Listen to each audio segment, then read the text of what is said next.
Hmong-ish is a podcast produced by Hmong American Media located in Sacramento, California, and sponsored by the Hmong Organizing for Progress and Empowerment Center, or the Hope Center, in Sacramento, California, along with Culture Through Cloth.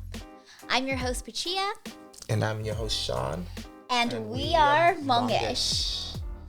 Hmong-ish is a podcast where Pachia and I share our thoughts on anything and all things Hmong, diving into our own personal experiences and what it means to be Hmong American and a Hmong in today's times. So today we are going to be talking about toxic masculinity. Wow, that is a major topic in our community. It's a very controversial topic, but a very relevant topic to be talking about.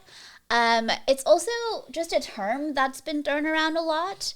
But, do we really know what it means? So I just wanted to start by jumping into the definition, right? And this is just a general definition I pulled off online. But it says the concept of toxic masculinity has been used in academia, along with in media discussions, something we see quite a lot on Facebook and whatnot, to talk about masculinity and to refer to certain cultural norms that are associated with harm to society and also to men themselves. And so I thought, I pulled a quote from an award-winning author who wrote an article on toxic masculinity in the New York Times.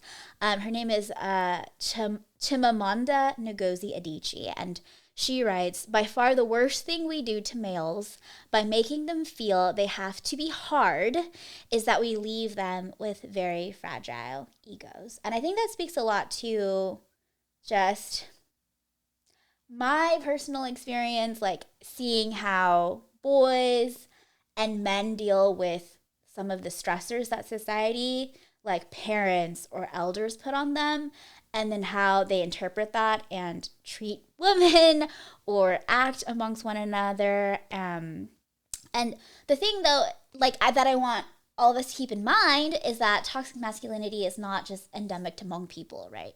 It's a topic that came about for all people. Within the Hmong community, it also sort of manifests itself in very specific ways because we have a very specific type of culture, right? So we have specific types of ways of being that contribute to Hmong toxic masculinity. And this Adichie quote, I think it really plays a big role, for males too. Growing up, I know, certain things will happen to men or boys, and then their parents would just say, "Man up! Why do you need to think about it? Just man up and take it as it is." So yeah.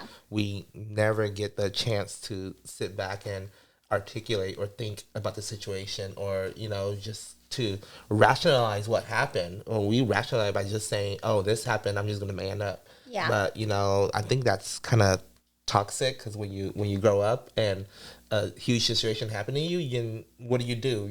I think they don't have the capacity to think about that situation and rationalize it in a way that they could overcome it. Yeah, to properly process it. Yes. Right? I think with the Me Too movement, it really exposes a lot of things that's been pushed aside, like locker room talk and all that within the industry. Well, and that's the thing, right? People are like, it's just locker room talk. It's just normal, but it's not, because it's when you go through an agent puts you to this producer, this big shot, and then they take advantage of you, and you're just supposed to suck it up. Well, that's the thing, is that that's how Hollywood is, and you can see that also within our own tiny microcosm world of Hmong celebrities. There's been so much drama that's been coming up, and we see it constantly on Facebook, to the point where I feel like I can't even listen to Hmong music anymore. Some of the artists that I used to be really big fans of, now I can't listen to them. You see what's brought up on social media, and abusing their partners who are young girls, beating them,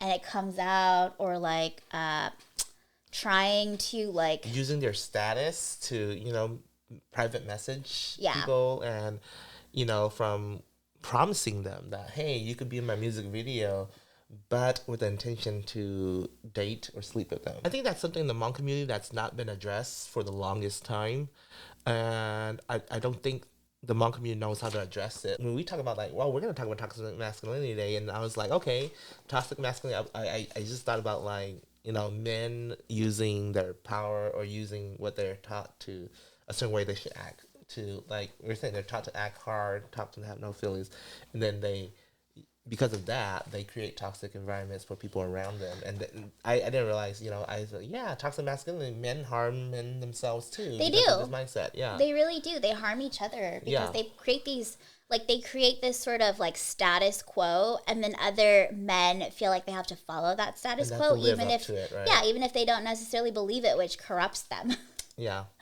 But I mean, like, beyond just like these Hmong celebrity cases that have been popping up, like, there's just been so many like cases of like rape, like more recently also so many cases of murder suicide, which my mind automatically goes into toxic masculinity, because most of the murder suicides are done by husbands, like couple murder suicides between so murder suicides between like Hmong parents who are experiencing difficulties in their marriages, and then the father will just decide, I can't do this anymore, I can't live with, this embarrassment or whatever it is that they're going through, and they kill their wives and then they kill themselves. Yeah, and it's weird because, like, sometimes they would say, oh, it's because they're stressing because financial issues, but when you look at some of the cases for murder suicides, I think I did a post on the Hope Center page on murder suicides. I was reading through most of the cases. Some of the cases were like from families who weren't like struggling. They were kind of well off. They were middle class, and it still results in murder suicide. So, toxic masculinity does play a role in it. Where I think we just don't know how to address our issues as men, and it. Sometimes women can play a part too, but at the same time, it's both parties, right? Just going off what you said, like when we talk about toxic masculinity, the focus is a lot on how that's impacting women, and that is like especially needed. But like my thought is like, how do we address this with men? Because I feel like if we can address this with men, this will lessen abuse on women, because the abuse on women are being done by men. So how, how do we also like include more conversations? And I think there already are more conversations out there happening. Yeah. I think what we do better in the Hmong community, and for me, I like doing research, and, sometimes I always joke with this to people, I always say, oh, Hmong men ain't. Because like, you read just say it. Hmong men ain't shit. Because, like you read through cases and cases and cases of historical case, like rape cases. There's like these cases in Minnesota, you guys can go pull it up, where there's like directors of the nonprofits there. Like it was nonprofits that was set up to help the refugee community, and then they had directors or supervisors there who would prey on refugee women. And so wives and daughters would be coerced into having sex or preyed. And there's like cases in the 90s or in the late 80s about this, and it's sad, and that's toxic masculinity, using your power to. And then it created this wave in the Hmong community where the Hmong community don't trust organizations, or they don't allow their women. And you see, this is toxic masculinity right here, where they don't say, how do we fix men? We say, we're just not going to have our women meet men anymore. You can't go to dinner with them. You can't go to lunch. You can't have a lunch meeting. That's a good point, because I feel like women are not allowed to do stuff, and it's not always necessarily that like people don't want women to do anything, but it's because they're afraid that women are going to be abused, because toxic men are just, it's normalized. Like, it's normal to expect that a man may rape you. Therefore, women should not do anything, because you're going to get raped if you go out. You're going to get raped if you go to school. You're going to walk home and you're going to get raped. Like, that's a real issue. Like, that's the reason why girls in Vietnam and Laos can't go to school, because they can possibly get raped. And like, even when I travel, I'm a little like wary. I'm like, dude, I really need to learn jujitsu because I need to protect myself. Like, it's not like here, honestly, in the US, like, I think it's more normalized that like you don't expect to be abused or hurt as a woman. But I feel like in other places in the world, like, women still have to be very careful. There's a couple cases in Minnesota, a couple cases in Wisconsin, Minnesota, even in Fresno, California, where you have young men, early 20s, and they would prey on 14, 15-year-old women, and they would take them to parties and rape them. And these actual cases, in Fresno and Wisconsin, and these women would be then prostitute or shared on to older Hmong men. If you're a conservative Hmong family, how would you protect your daughters? And like I'm saying, we don't know how to deal with it. We just tell our daughters, no, you can't do it. There's limitations. Some Yeah. Don't meet men outside because they're gonna do A, B, and C to you, and then they don't explain why it happens. But even now, like that sort of stigma against women, like if you're like seen with men, is still alive. Like as a Miss Hmong, like I felt that stigma all the time. Like, oh, you're a Miss Hmong, you must be sleeping with someone, and you must be. And it's just like, wow, I didn't know this existed, but you must have a financier that you must be sleeping around with one of the board members or something like that. And it's like, wow, okay, well. But I think that's just sorry. That happens in every. It's just interesting, yeah. Like I'd never experienced something like that, so it's interesting to come against those types of stereotypes too. We have to understand that this just doesn't happen in the Hmong community. Like it happens in like people in the corporate world where certain woman has to do certain things to get promoted. And at the end of the day, when you just read about like the power of control, and then they use it to because like women are kept out of circles of influence, right?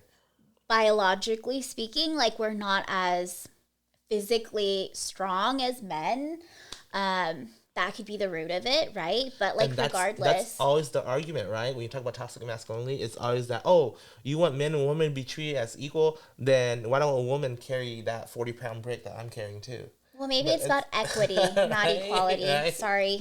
No, but that's the argument that a lot of people keep saying. You're like, wait, it's different. That's like apples and oranges now, So this is why it's a controversial topic. Yeah. Everyone has their own political opinion on it. Right. But maybe we can talk a little bit more. Like we've already been talking about how we see toxic masculinity kind of taking shape and like manifesting in issues within our community, but maybe we can break it down a little bit, because I think toxic masculinity starts with like what ideas of men are, or like the ideas of how men should be. And so how do you think that manliness is defined in the Hmong community? I think in the Hmong community, for me, growing up as a Hmong man, your parents will always say like, oh, you need to get married, you need to take care of us. I'm the youngest son. So sometimes my parents would say, I'm going to be living with you. Why aren't you married yet? They're always telling me like, when are you going to start your life, right? So I was like, okay, I haven't started my life yet, because I think to them, for me to start my life is for me to get married and have kids. And that's me starting. So that's not that different from women. Like we're encouraged to get married constantly too. That's kind of interesting. Yeah. But then we're also taught to say like, oh, you have to learn the culture. You have to, learn how to say, you have to learn how to, because you're going to uphold the family name. Yeah. And I like, it is manliness in the Hmong community where I think it gets to the point where like, okay, they favor the son because he's going to be all this. And then they said, tu cha and cai kwa, right? So tu is the cha and cai is tu kwa. The tun cai mu o kwa to other family. Well, tu is the cha who's going to uphold your name, your family name. Yeah. And for those that don't speak Hmong, it really just means like a foundation, like a support. Yeah, a root or a support, right? And so that term is really in the rooted in the Hmong culture, and it's kind of comparable to other cultures too. Like in Chinese, it's similar to Confucian thought, where the father is the head of the household. Filial piety. Filial piety with the mother, and the woman has to pay respects to the men and all that. And so And Hmong people, we are from China, and maybe we did get influenced by Confucianism, and we Oh, adopted I'm that. sure. Yeah. I mean, we both know the late Dr. Koo, and he always talks about Yes. that. Yeah.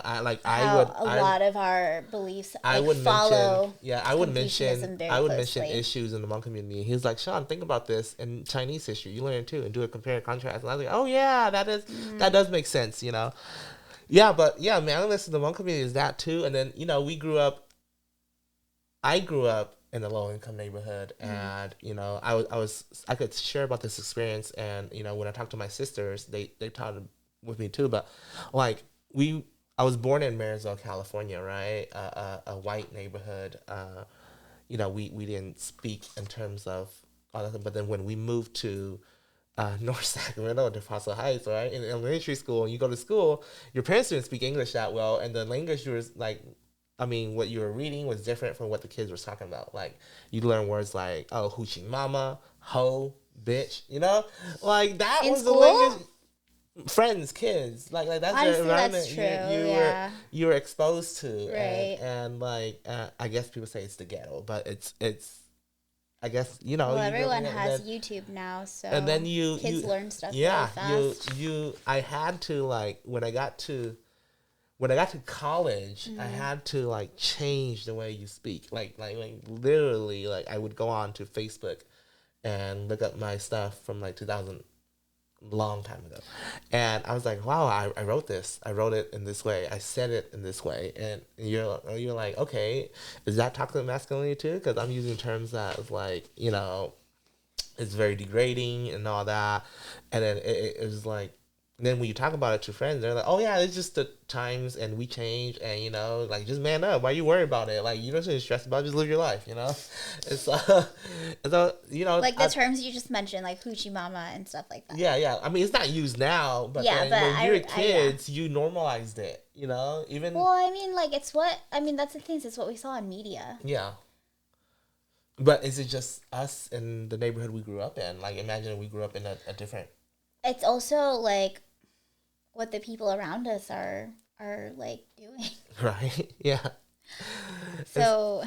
And so you meet, and then you have older folks in the community who don't know how to address this issue as well. And for me, I always felt like, if I have friends who grew up in the same neighborhood who became affiliated with the neighborhood folks, and they went and do their own thing now, but then it's it's this toxic masculinity that, oh, you're a man, you're supposed to do this, and you're that.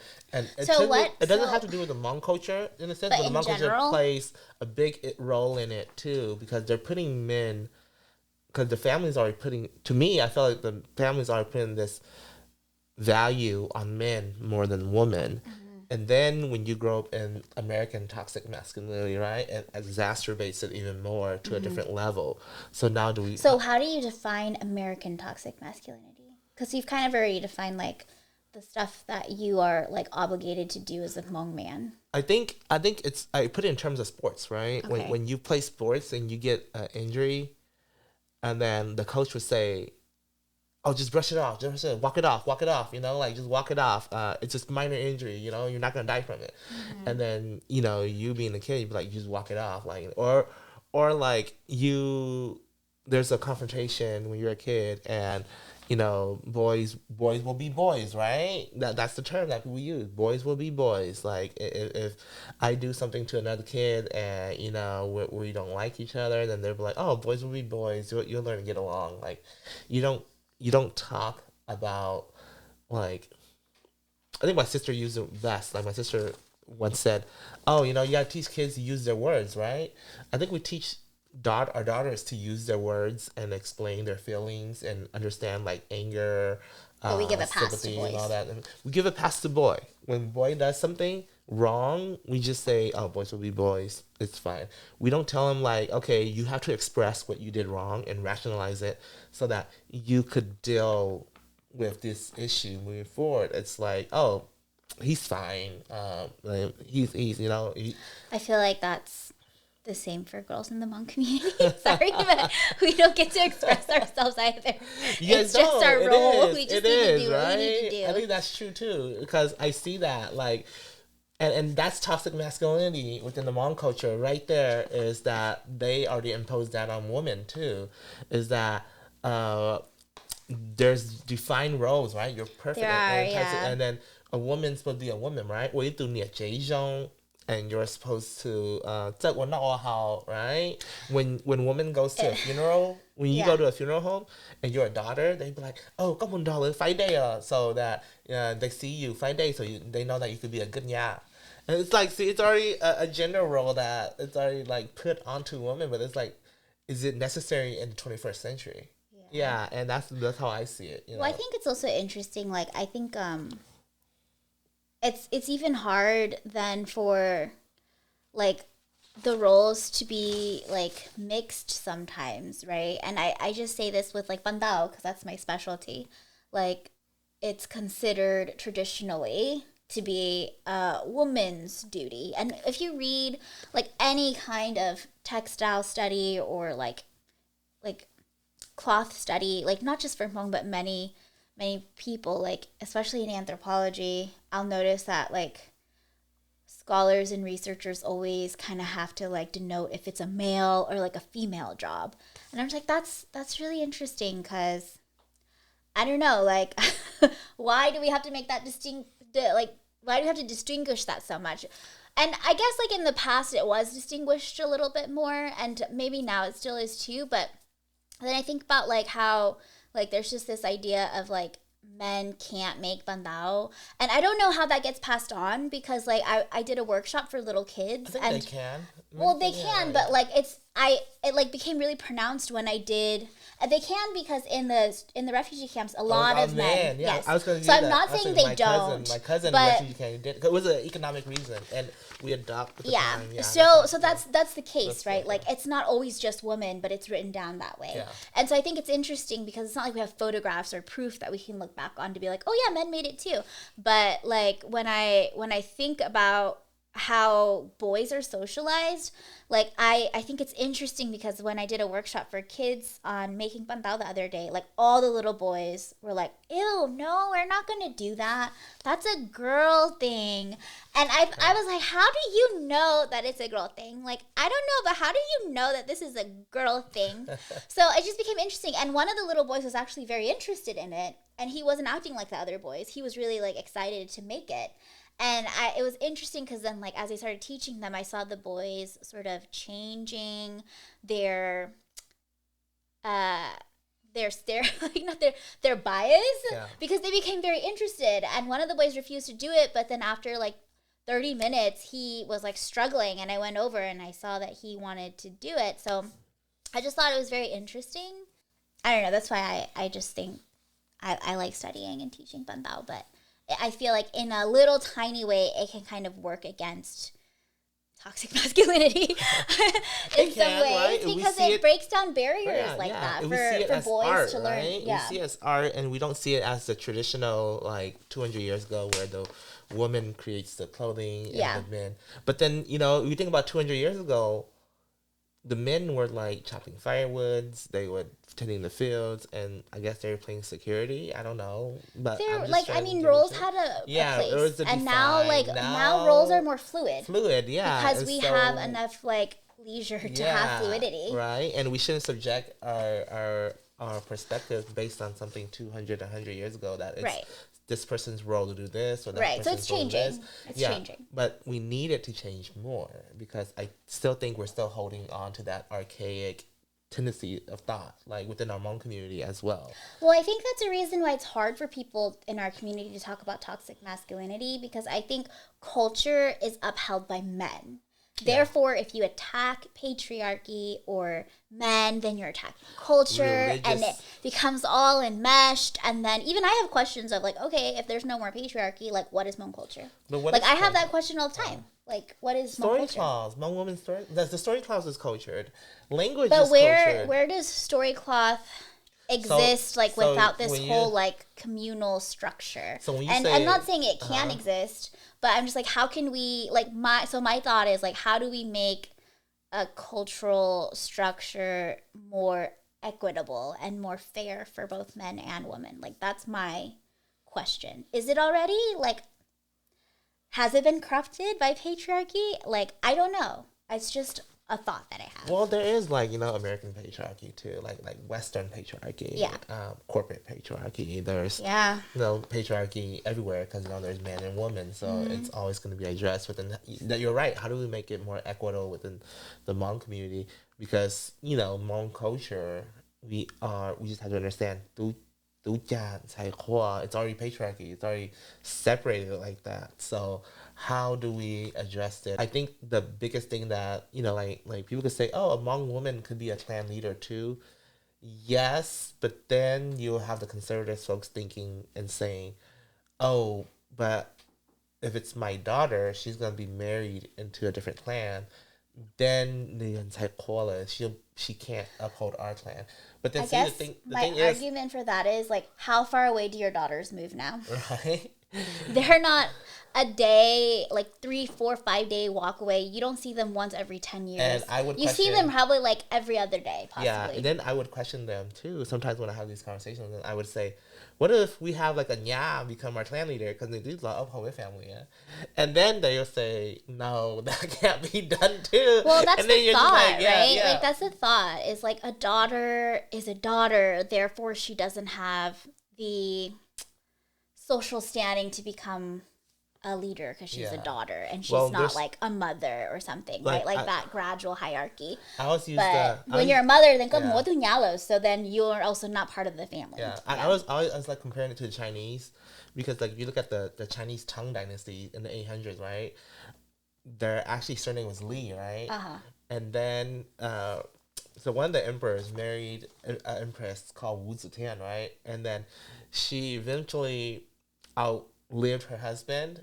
And she I've watched many documentaries on her. And she is so the amazing. First female Chinese emperor. Yeah, because usually emperor women would become dowager only, right? So they would rule and their sons would be kings or the emperor. But she was like, no, F this.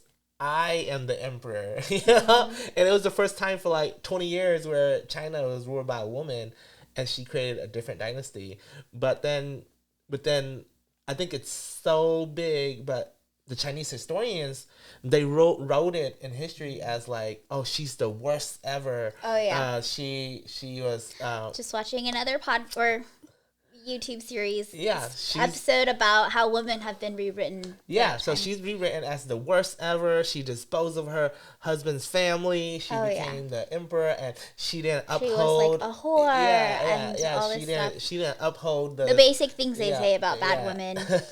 But then she was like, no, she was a benevolent emperor. I think she made a lot of laws where people were equal, but then you get it, men rights history, right? And so they wrote it as if she's evil, and then it kind of reinforces the fact that, okay, it takes a man to uphold a surname or a family Many women throughout time have been rewritten to be evil. I mean, even like, and I even see that for example, like even like the witch hunts of like Europe and of like early colonial America, colonial America, like that happened in Salem, Massachusetts and whatnot. Like, all of that in academia, when you study it, you know, we look at how that's really just to prevent like women healers from having power or say, or, you know, pagan beliefs that are not Christian. And so I think that's something in the Hmong community where, you know, it's hard for them to accept because of,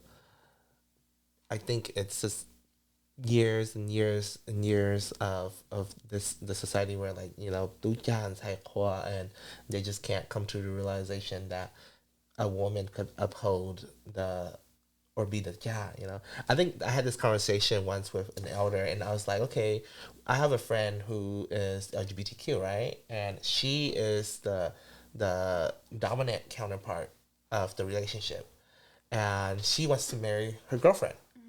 Then I was like, can't she just go to her father and say, hey, I'm going to marry this woman and she's going to be part of our clan now, right? Because it doesn't need to be a tuja to uphold the family name. It could be a daughter and she's playing the male part. So it can be more of an individual choice, like a family unit. I'm thinking very That's what like, I propose. like a family unit as an individual unit that can say, we will take this role. You can join our family. Yeah, that's what I proposed. And the elder said, no, that can't happen in our generation. Of course it can happen, I but was they like, don't it want it can. to. Yeah, I was like, Of of course it can happen, right?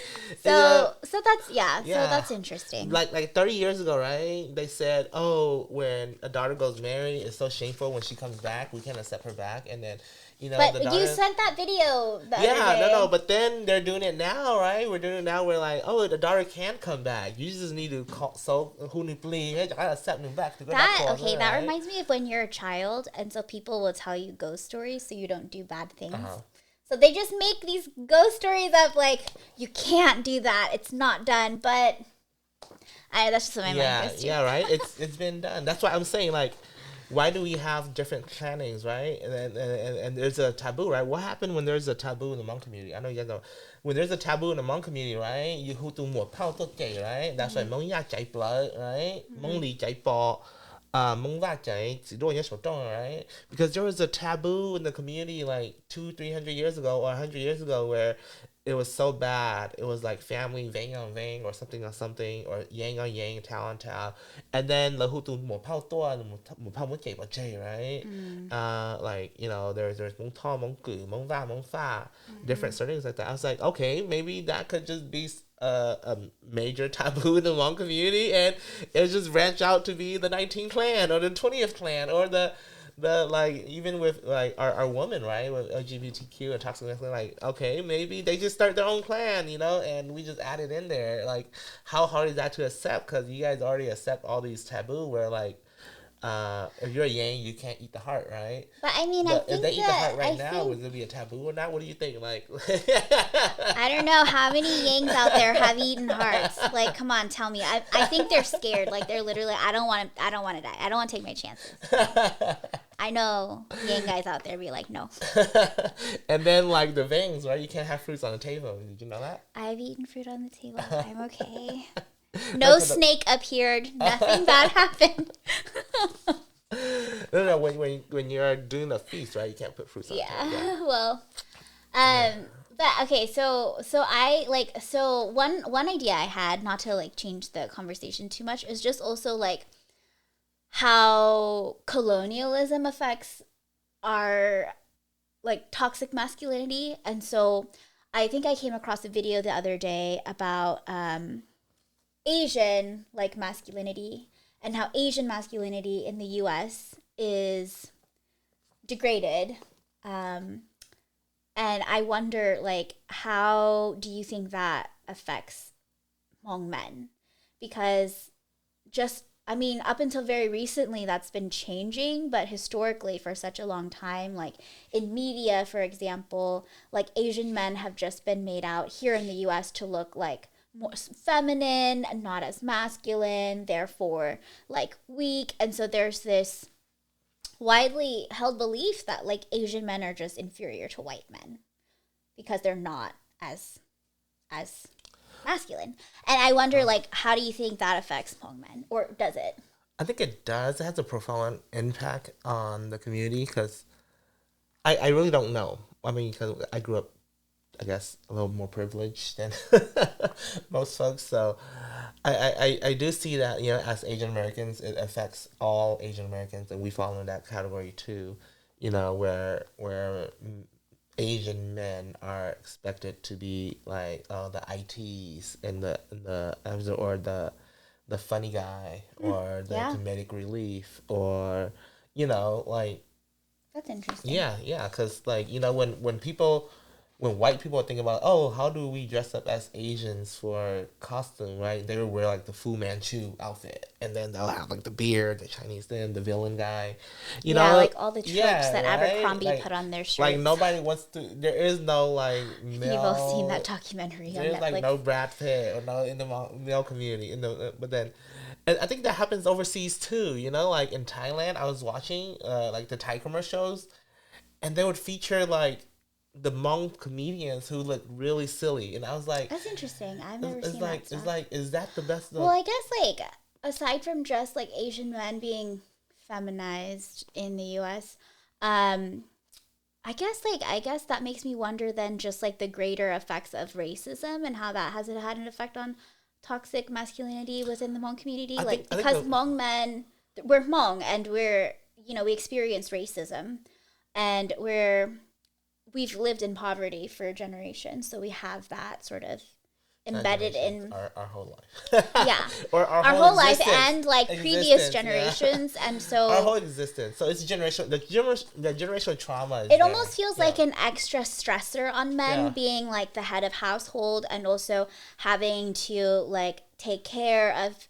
people, make money, uphold culture. And so like, do you think that my thoughts are accurate? Because I always think of that too. I think it's accurate because it's harder for Hmong men, I would think, because think about it, like my dad growing up with this phrase, and it says, right? Imagine if you're a Hmong man and you're taught my grandparents told me that all the time too. You're taught, that's generational basically trauma like right when there, you're right? eating, do not kneel. Don't be on your knees. Because we were once slaves, right? Because I would sit at the table on my knees and my grandma and grandpa would get mad and be like, don't sit like that. Yeah, because if you sit like that, it reminds you of being a slave.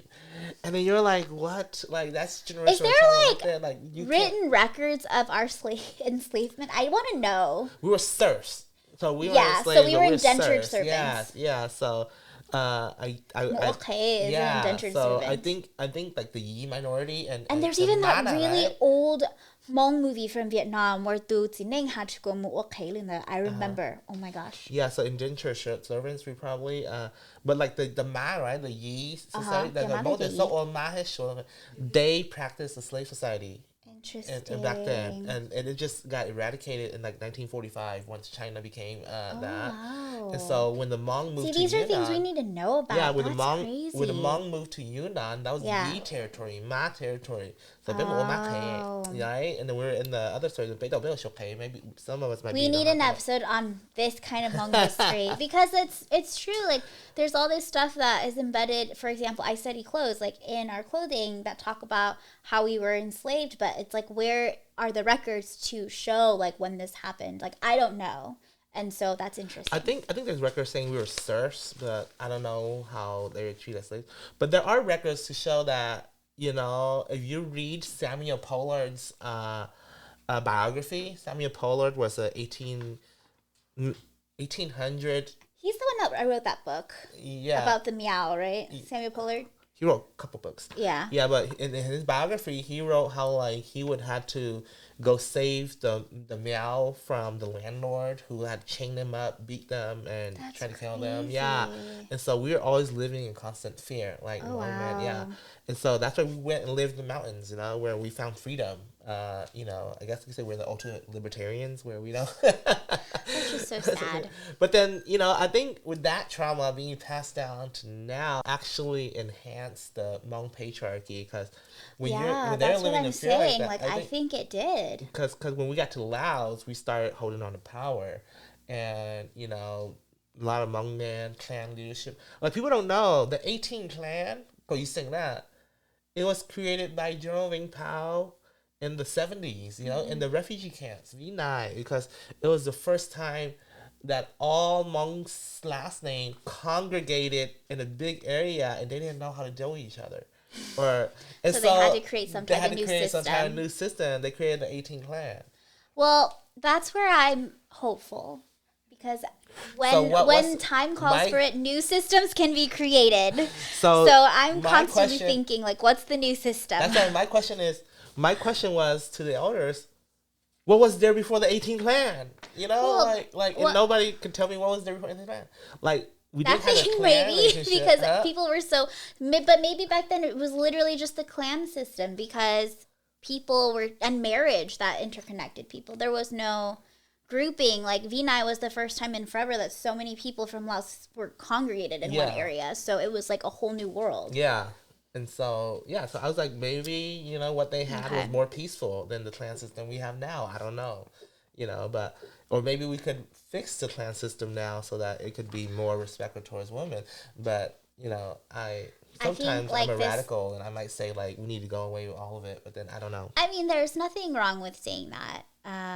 But my question is, okay, well, like, what is Hmong culture then? Because so much of our culture depends on our culture right now and what we've made it like depends on this clan system. Like yope waneng hupli, anything like that. Like how do we keep those things going if shimua like kutineng chalapa and stuff? And for me, like modernize it.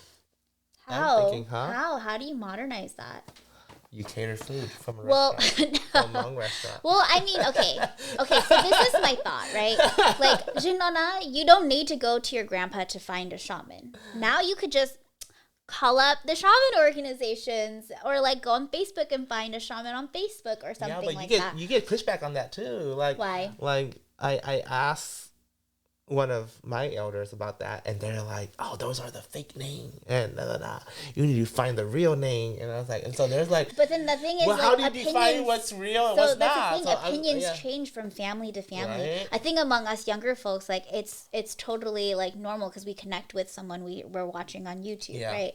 Whereas older folks or maybe chitao bao, chitao shai, then like for them it's like, oh, that's fake. Well, that's why they differentiate Ning Chia and Ning Lao, right? Yeah. So when you try to get somebody to do Ning Chia, then everybody's gonna be like, wait, you're doing Ning Chia, like we want somebody who knows how to do Ning Lao. And it's like, okay, what is Ning Chia and Ning Lao, you know? Well, that's why I also think that like different Nang work for different people. Yeah. But back to the 18 clan, you know, yes, I think they function as something, and they're really prominent in helping Hmong people settle in America. Like, sure, I like to use the Hmong New Year's as an example, right? Yeah. Back then, like Hmong you're not big and we didn't have money to do the New Year's. Well, guess what? Because of the 18 clan, everybody went to their clan and say, you know, if you're a Tao, you're going to put this, we need to come up with $10,000. The Tao is tasked with coming up with $10,000. And like the Lee is already coming up with $10,000. The Ving already has $10,000. The Tao has to have $10,000 too. And then everybody put money in it. And then they had the New Year's where 18 clans, 10,000 each. That's 180K, right? Is that 180K? Yeah. And then I'm bad at math. I don't know. And then I'm they just had gonna the take New your Year, word right? for it. Well, that was the concept. That was supposed to be the perfect concept of how we. Well, I mean, that's a great community structure. I think it makes sense because like people didn't really understand how to navigate the U.S. Yeah. But now we are all like. Yeah. We're all and then intertwined, like we're all assimilated. Yeah. Like we're Americans, so and now the clan is, I don't know what their function is now, but you know, people have skepticism about it. People support it. I think I still support the 18 clan to a certain sense, you know, because it's my duty as a Hmong community member. But then you do see it's failing, and it's failure to adapt to the 21st century. How do we have to think about how? Well, maybe it's evolve? A failure not to incorporate younger folks. That too, but then I think with different opinions and perspectives to come in who do want to be involved in community and family, but like don't really have space. I think that's true, and that's their role.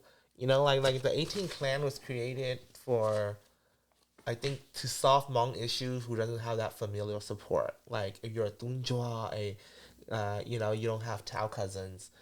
That clan was supposed to be, that Tao in the 18 clan was supposed to be your representative, to represent you. But then so are the 18 clans addressing like current issues then? Because then those issues were relevant to go to Muntieke Ba, but now like are they still continuing to address relevant issues like how to like a man and a man get married, how do a woman and a woman get married? They're not addressing these issues. They're not addressing these issues. It should be. Yeah, that's an issue that should be addressing. Like exactly what I brought up, right? So, if two women wants to get married, then why don't we just say, okay, you're they're both, one's a Vang, one's a Tao, and like the Vang one say, oh, we want to take the Vang last name. Then the family, I feel like the family should just say, yeah, you two could be Vangs now. Like, and then the daughter will create their own line of Vangs. Like if they adopt a kid, it'll be a Vang, and then if they have a son, then he can uphold the Vang last name. Does it have to be by blood? No, because we've seen in the past where Hmong people go and adopt people from outside the community, even sons, to uphold their. So I mean, like, just from all these conversations, it's very apparent that like the way that our community operates is still rooted in patriarchy. It is. Yeah. And with that comes a lot of toxic masculinity. And like masculinity in itself is not bad, but toxic masculinity is when masculinity is used as a weapon to then like hurt people, hurt people, especially abuse women your who are position, vulnerable, women, but also yeah. other men, like coerce them into being a certain way. And I think with this conversation, it's not really like trying to ascribe blame or fault to any one person, or men in general, but you know, it's kind of looking at this social phenomenon of what toxic masculinity is. And so I don't know, like what do you think we can do to combat this?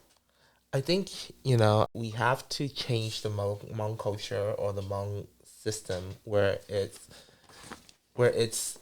a fit into modern society. Sure. And if we fail to do that, then the culture, well, there will be social issues, there'll be familiar issues, there'll be a lot of mental health issues because we it's that failure to adapt to modern times. And we have to adapt to modern times. And when you understand that when you have to adapt to modern times, sometimes cultures evolve. You have to let things go. And there's certain things in the Hmong community that we just have to let go. And when we let that go, it doesn't mean that we're not Hmong anymore. It evolved, it changed. But, how much, like, then the debate comes, well, how much do you let go? And you let go of everything that doesn't even make you Hmong anymore. And, maybe it does, maybe it doesn't. But then I think it's important that the things that we let go, we have to document it and rationalize why we're letting it go, or Sure. why we used to practice this and we don't anymore. Right. Bride napping. Hmong people used to practice bride napping Still do. in Vietnam.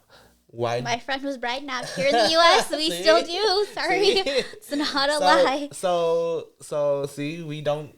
Now the concept is that you don't do it anymore. It's a taboo, right? Yeah. Yeah, so we let that go. We let a lot of things go. There's certain things in the culture that maybe we could let go too. But we can't let something go if we don't truly understand it. So if we can't explain to an elder why they should let this go and why it's harmful to the community, then they're never going to let that go. They just think you're against the Hmong community, the Hmong culture. And so I think, for us to be an expert at what we're preaching first, and then we try to explain it in a rational way. We also need to look at how we don't exist in a bubble. Like, we've always interacted with people. Yeah. We've always been a part of the world. Yeah. We right? didn't just live in this bubble. Like, a lot of the things we practice, believe, like, we shared with other people. There's like literal proof through our clothing, like the symbols that we take and share with other people. Yeah. It's all there. We just need to start expanding our mind to look at it that way. Yeah. Like, I always want to say we're more than hillbillies. Like, a lot of people say, like, oh, Hmong people, we're just hillbillies from the mountains. What's wrong with being a hillbilly? No, like that's a negative No, but I know. It's a joke. I know. It's a joke. But I was like, well, maybe we're cultured. Maybe we had, this and that before. Well, we are. But, I think kind of adding to, like, why, like, one thing that I think is, like, a big issue is, like, it's easier, I think, for other people of other nationalities to quote unquote modernize because they have less of a fear that who they are will be erased. Like, it's easy for, like, the country of China to modernize. It's easy for, like, Korea to modernize. They have a country. They have literal, like, land in place. But for Hmong, like, we're displaced. So for us, like, the idea of modernizing and leaving behind what it means to be Hmong that we've been taught to hold on to for so long is scary, because then it's like, okay, well, if we don't hold on to that, what the heck are we then? Like, we're just American now. Yeah. Not a bad thing, but, like, then what's the point of everything that we're doing? Yeah, I think that's every Hmong American's fear to a point. Like, the elders is that, oh, we're here in Hmong American, but we don't have a country to fall back to. And if our kids become too assimilated, not acculturated, but assimilated, then what happens to the Hmong community now? Like, what happens to the Hmong community? But I think, comes back to, like, culture adapting and changing with the times and being documented. Everything needs to be documented. And I think we're losing a lot of knowledge with the elders passing now. I mean, we've been here for 45, 50 years now. And, with a lot of our elders passing, then we don't know how to document what their trauma. We don't even know about their trauma of how they left Laos to come here. You talk to anybody above 50, then they had a sad story where they crossed the Mekong. Either they got families who drowned, they got families who died, raped. So it's traumatic, and maybe they don't know how to recognize that as well. So they're suffering from all these sorts of different things, and then we bring into new concepts like toxic masculinity, and we and it was hard for me to understand toxic masculinity. How am I going to get somebody older to understand it? Mm-hmm.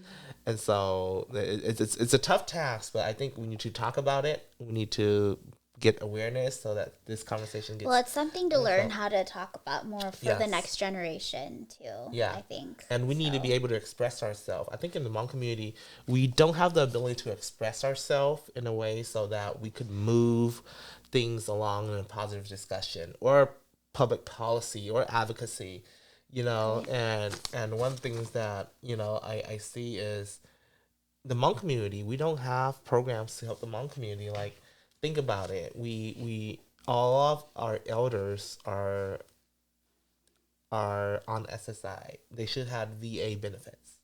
I think they should.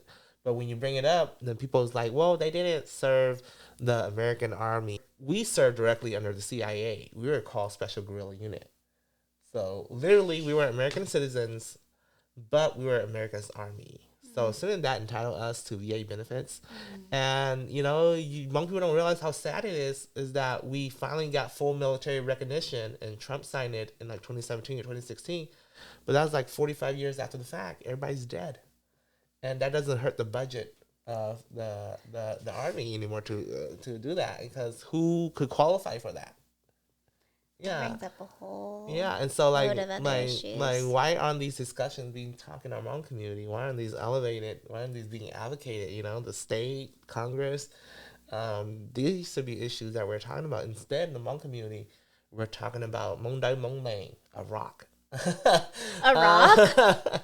Or there's this thing in Minnesota that they used the M instead of the H for Hmong, and they're like going at it. But it's like, there's bigger things in the Hmong community to talk about. Like, why are we in poverty? And there's certain things that set certain ways through policy that put us a certain way. But I don't know, maybe, like I said, we're not trained to express our feelings. We're not trained to, or we weren't taught to be able to be vocal. And that might be generational trauma, because the more you talk, the more you, then you're going to be killed. Like you're like, right? If you're Laos and I think it's good then that we're having these conversations on this podcast, because I don't think we are saying we have the answers to anything, but these are like, you bring up important points that how do we start talking about it? Folks in academia, do it. Oh, that's me. I'm sorry. Okay, well, I think this is a wrap. Yeah. So Hmong-ish is a podcast produced by Hmong American Media, located in Sacramento, California, sponsored by Hmong Organizing for Progress and Empowerment, or the Hope Center, and Hmong Culture Through TOF. Check us out next time and let us know if you have any comments or questions. And don't forget to hit and subscribe, however you want to do that. And let us know if there's anything you want us to talk about. Thank you.